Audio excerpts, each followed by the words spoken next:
afternoon. My name is Steven Oostenbrink. I work for the Ministry of Infrastructure and the Environment in the Netherlands. I'm an enterprise architect. Within the ministry, I'm responsible for service-oriented architecture, integration, API, and platform strategy. In addition to that, I advise policymakers how to use technology and standards to improve the execution of policy. I'm a member of the Dutch Interoperability Board that advises the Dutch government on interoperability standards. Before I get started, I'd just like to get to know my audience, so I'm going to start with a few short questions. Could you please raise your hands if you've outsourced your IT or have experience with outsourcing your IT? Wow. That's a disappointing audience here. See if you do better with the next one. Please raise your hands if you've seen SOA projects fail. We're getting warmer. Nice. Okay, you're still at the right presentation then. Please raise your hands if you haven't seen the SOA promise delivered. Getting warm. Okay. Today, I'd like to talk to you about our experience executing a SOA strategy, the challenges we've been coming across, and how we're addressing some of those challenges with WSO2 products. I'm going to start off by giving you a short context of the ministry and how we're organized. I'll then describe to you some of the challenges that we've encountered, and then I'll explain how we're addressing those challenges and how we selected WSO2 and have implemented WSO2 products to help in some of those areas. The ministry is divided in three parts. There's a policy part, there's an execution part, and there's an inspection part. The areas that the ministry is responsible for is mobility and transportation, hence the cars, the planes, and the trains. Then we have an area that's spatial development and water affairs. And last but not least, we have the environment and international affairs.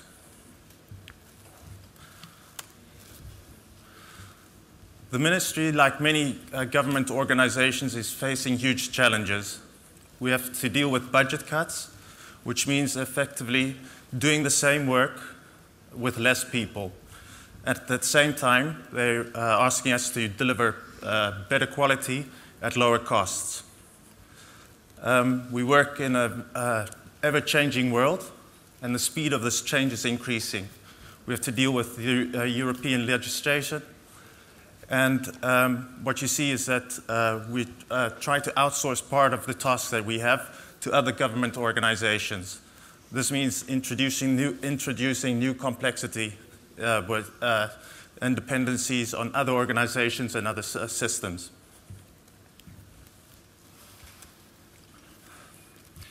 So enterprise architecture is part of the governance organization. We consist of four parts. We have service management, we have information management, the enterprise architects, and application management.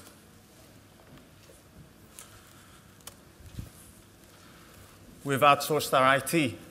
Nice picture out there. We've outsourced it not to one party, we've outsourced it to multiple parties, government, both government and commercial. So outsourcing is a bit like a honeymoon. Your honeymoon ends on a white beach somewhere, idealistically. Then you go home and reality sets in, the real world. What does that mean? When we started off outsourcing, was 4 or 5 years ago, we first thought we were going to take, we didn't need any more technical skills. We'd have a functional question, we'd ask that to our outsourcing parties, and they would come up with the technical solution. We were wrong. It does turn out that if you want to be able to govern these parties, you must at least, at a high level, understand the technical decisions they're taking for you, and you must be able to assess if they're right for you and if they fit within your strategy. Like I said, we have a complex organization. We've outsourced to multiple parties. We have multiple hosting infrastructures which communicate over both open internet and over closed government networks, which there's not one, there are multiple. The development of our applications have been outsourced to different technology partners. So in effect, we have a very complicated puzzle that we have to put together, and, well, it's not very easy. And this is the simple view of our world. So initially we thought, okay, how are we going to solve this problem? And of course, what do? You start looking at the best practices, and so there was the SOA promise, the promised land out there. And that fitted the problem that we needed to address. We needed systems that were easy to adapt, that were cheaper to maintain, had a smaller footprint, that would improve data quality. So we started making the move from monolithic systems to systems that are based on existing building blocks, both specific to a domain or cross-domain. Started setting up our registries, so internal data that's shared throughout the enterprise, both also cross-domain or domain-specific. And we're required by law to use the base registries. These are the base data sets of the Dutch government that has to be used by every government level. So these are things like information about civilians, information about companies, information about cars. That's all in there. So that was the promise. But there's a harsh reality. I don't know who's seen the movie Fight Club. I've adjusted the rules of Fight Club a little bit to suit our situation. Rule of Integration Club. It will fail. You don't know when. Rule number 2 of Integration Club. It will fail. You don't know when. Number 3 rule of Integration Club. When it fails, all parties will be pointing the finger at each other. This is the reality. These past 2 weeks, one of our important systems has been down for 2 weeks because one of the services was down, and everyone was pointing the finger at each other.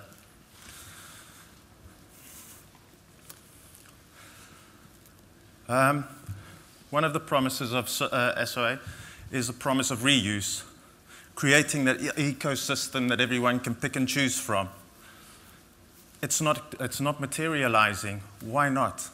As enterprise architects, one of our main jobs is identifying those reusable building blocks. What are we using across different systems, across different domains? So we write what we think are very nice architecture documents. We call them project start document, and we say, okay, you're going to be building this. We want you to build this as a reusable building block. As good architects, we do the high-level stuff. We draw lines, and it always works. So we step back. We let the projects do their thing. And sometimes we come back later, and we see what has materialized, which is very little. So we're not seeing that benefit. We don't have a platform strategy in place currently. What does that mean? Everyone should recognize the 3 tiers that are up on the screen now. So we have our infrastructure, our middleware. That's your commodity. That's like electricity that comes out of the socket, thank you. Comes out of the socket. What we generally see our projects doing is they're spending valuable money, valuable resources on those 2 layers. Well, they should be spending the money at the top of this pyramid where it adds business value. So there came a moment that we took a step back and thought, okay, let's analyze this. Why are our projects going over budget? Why are our projects going over time? Why aren't they delivering on the SOA promise?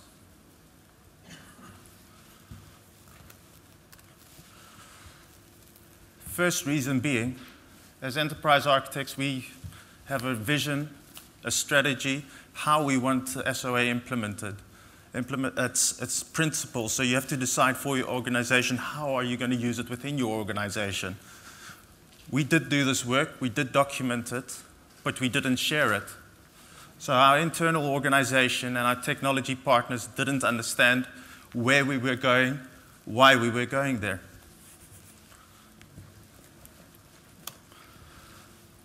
Lack of SOA expertise and experience.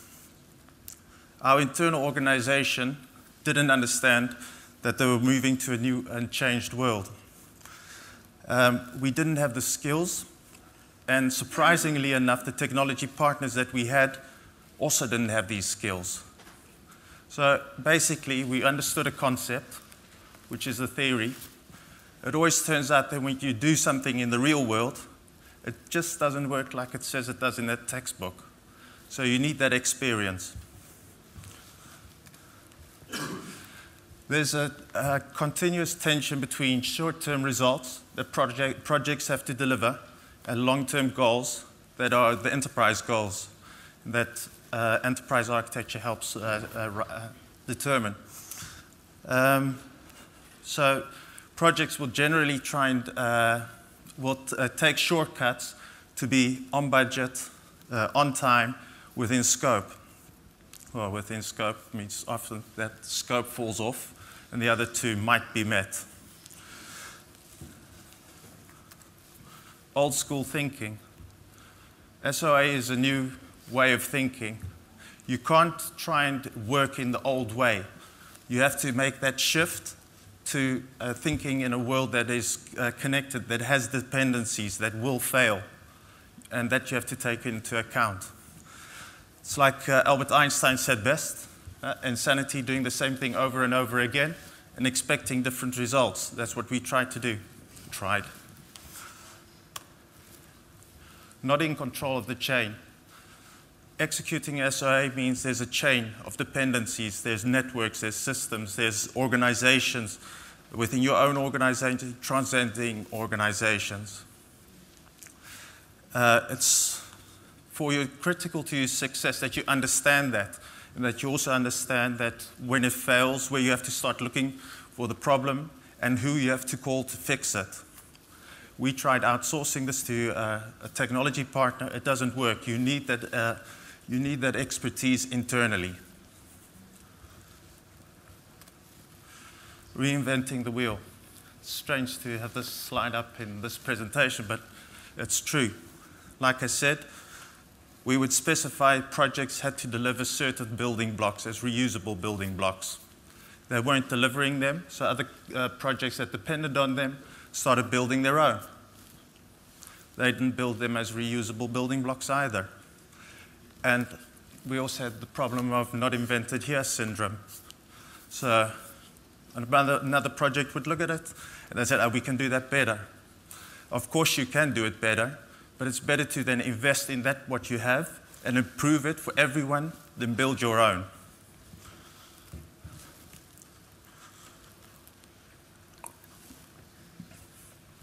We were missing a reliable platform to build on. We have a large number of ESB products, commercial ones, running in different infrastructures. Some of them have support for ebMS, which is required by the Dutch interoperability standard. These are not integrated products, so that means an additional link in your chain that can break. So we have something that's hard to manage. We have something that has a high licensing fee, so the overall TCO is very high.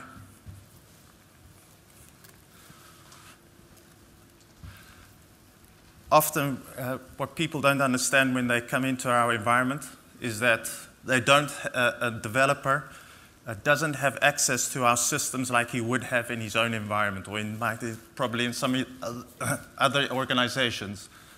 That means that simple things like checking a log file, or looking in a configuration file, or making a change to a configuration file can't be done at system level. So that means that in the DNA of your system, this must be in your DNA of your system, that you must be able to manage it from system level, or application level, sorry. And that must also be in the DNA of that developer that's developing the system.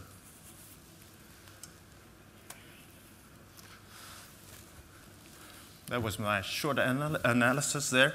So one of the good things about being an architect, and I think Ricardo Semler said it best, he's a well-known Brazilian entrepreneur. The fun part about being the architect is you can break the rules and create new ones. So that's what we set out to do. That's one of the problems of architects is that we generally like to overanalyze problems, spend a lot of time thinking about the best solution you can come up with, and that doesn't work. One of the companies I previously worked for, a big energy company, the manager said it best there. I'd come to him with some brilliant plan, at least I thought it was, and he would say brilliant plan because he was a nice guy. And he would say, Stephen, you're busy selecting a new wallpaper while my building is burning down. And what he meant by that was, if you have a problem, and your organization first you have to create room within your organization so that there's time to think about a long-term solution. So that's what we set out to do. So we decided to focus on the foundation. What did we need? A bare minimum we needed in place to execute. Evangelize. Start sharing your vision and your strategy. Ensure that the CIO, the director, the managers, the people that are doing the actual execution of projects and the operation understand where you're going, that they understand their new role. Build skills and expertise. Ensure that you have the skills and expertise to execute this, that people understand the problem that they're dealing with and their new role. And if you want to speed that up, get in the right technology partners that have that experience. Get involved. What you see as enterprise architects, you set out this nice vision somewhere in the future. The success of ever getting there, if you do, is based on the execution of your projects. That means that you must choose those projects that are critical to your vision and strategy and get involved in those projects and ensure that you spend the right amount of time helping those projects be successful.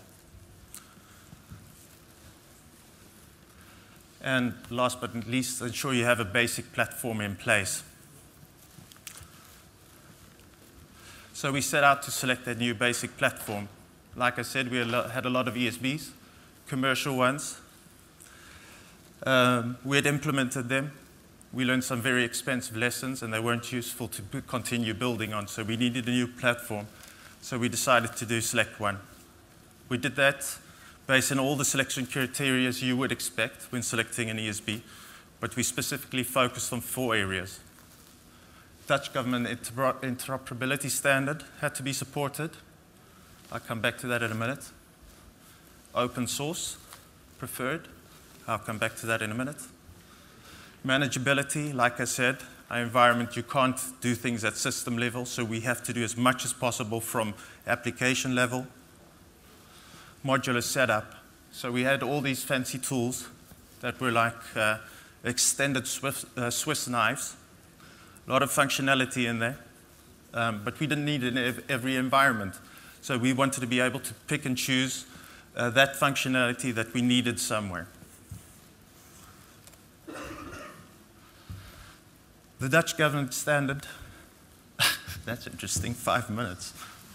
I hope you aren't hungry because I think I still have another 100 slides to go. So, I'll go speed up. Support for the WS star standard for synchronous web services, support for ebMS for asynchronous services, both with Dutch profiles meaning we bring down the standard to a bare minimum so that we know that it's supported by the broadest range of products as possible so that we don't have vendor lock-in. PKA certificates for mutual SSL. Any communication we do must be done over secure channels. That's done with the PKA certificates, also with the Dutch profile. And the large message standard, which is based on, for the nerds under us, the claim check enterprise pattern. Open standards are a must. There's no discussion there. Open source is preferred. Preferred meaning if there is an open source product that has the same functionality as a commercial one, the preference goes to open source. This is a Dutch government rule. And within the ministry, we also believe in this because we invest a lot in products to improve them, and we'd like to do that in an open source way. So we'll invest in it and we'll publish it as open source components so that others can use it. We went through our long list, brought down to a short list. One of the most promising ones was the WSO2 ESB. There's only one little problem with it. It didn't support ebMS. But then again, there is no open source product that does, and most commercial ESB products don't either. It's always bolted on. So we contacted Paul Fremantle of WSO2. It's getting, holding up the sign again. I think there was a 0 missing at the end. We contacted Paul Fremantle. We started discussions with him. How could we work with WSO2 to add ebMS functionality to the ESB? And after a number of discussions, he brought us into contact with Yenlo, the Dutch partner of WSO2. So we set out with Yenlo to execute a proof of concept, 4 weeks, 4 use cases. In that period, we proved that we could make it compliant, and we delivered a basic ebMS adapter. Version 1.2 of the adapter is going to be released shortly, fully open source, Apache 2 license. It's an OSGI module, so you can just add it to the ESB if you want. Fully controllable from fully integrated into the ESB admin console, so you control all aspects from the ESB admin console. What else can I tell you? If you want product support on it, you can buy that from Yenlo, but it's optional, just like the WSO2 production support. Okay. We rolled out the ESB to one of our first environments, and when we wanted to go to the next one, we discovered that we were missing some base functionality that we needed.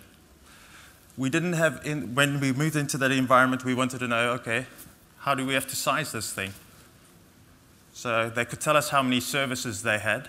They couldn't tell us how many messages were going through those services, who was using the services, if they were, how often they failed. They couldn't tell us if they were meeting the SLAs. So basic information. So we said, okay, we're going to throw in the business activity monitor into the mix so that we start gathering that kind of information. And we'll do it over the whole enterprise. Fully automated deployment. We were doing manual deployment of all our stuff. It's time consuming, it's error prone. So we decided we want to do, when we add a web service, we want to deploy it fully automated throughout our environment. This is where we're going. Step 1's done. So that's the KPN one at the top left. We're busy finalizing the rollout of the stack, which we've actually added identity server to because we've deployed everything as single instances and we need single sign-on. And once that's in place, we're going to centralize our all connectivity. So all web service connectivity will come in at one infrastructure, and from there we will distribute it throughout the whole enterprise to the other infrastructures. That way we're moving control to the application level, which means less dependencies, which should mean cheaper deployments. Next steps, the roadmap. I said we didn't see a reuse. To improve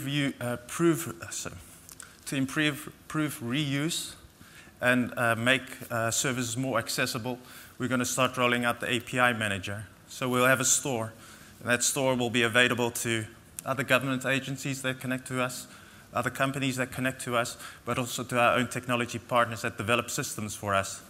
They will go there, fully self-service, connect to our services that they're entitled to. So we'll have open APIs and closed ones. That will be bolted onto our Dutch government standards. So this shift should result in the flipping of the pyramid, where we now see that we're spending money throughout the whole pyramid.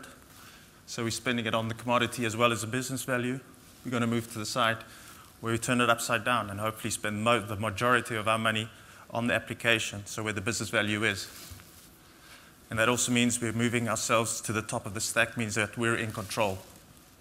So as lower you go down in the stack, as the more parties you have to deliver with. The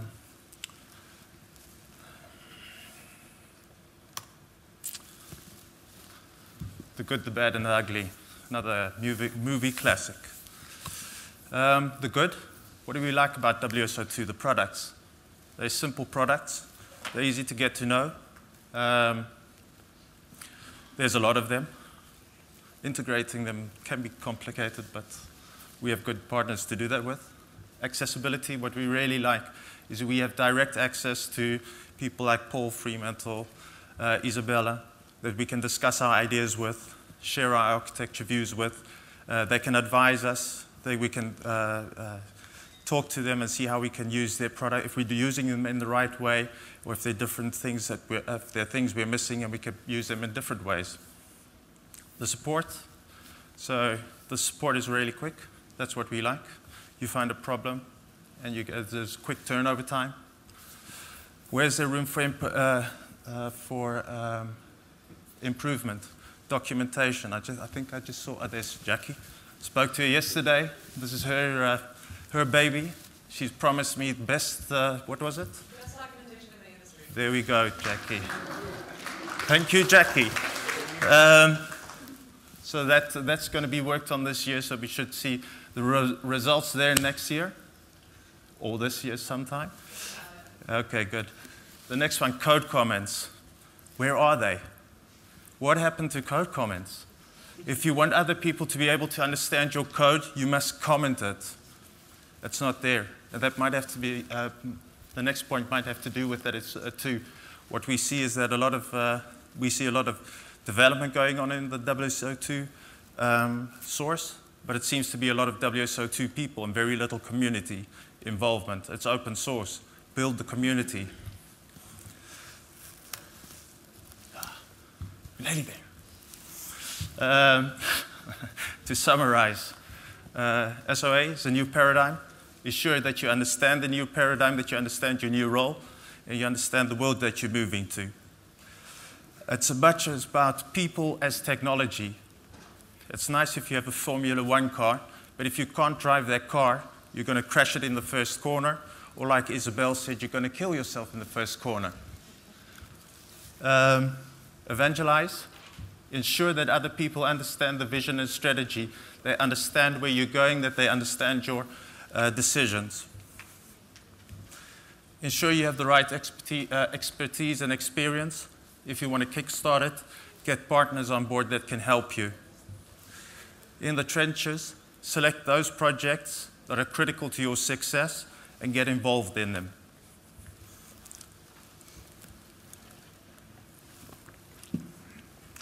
Ensure you understand the chain. When that chain fails, you can fix it quickly. You know where to go. Ensure you have the right platform in place for that. For us, that's WSO2 and the Yenlo ebMS adapter. And ensure you have the right partners. Well, I've already mentioned them. You, of course, think, was my presentation title a teaser to get you to attend my presentation?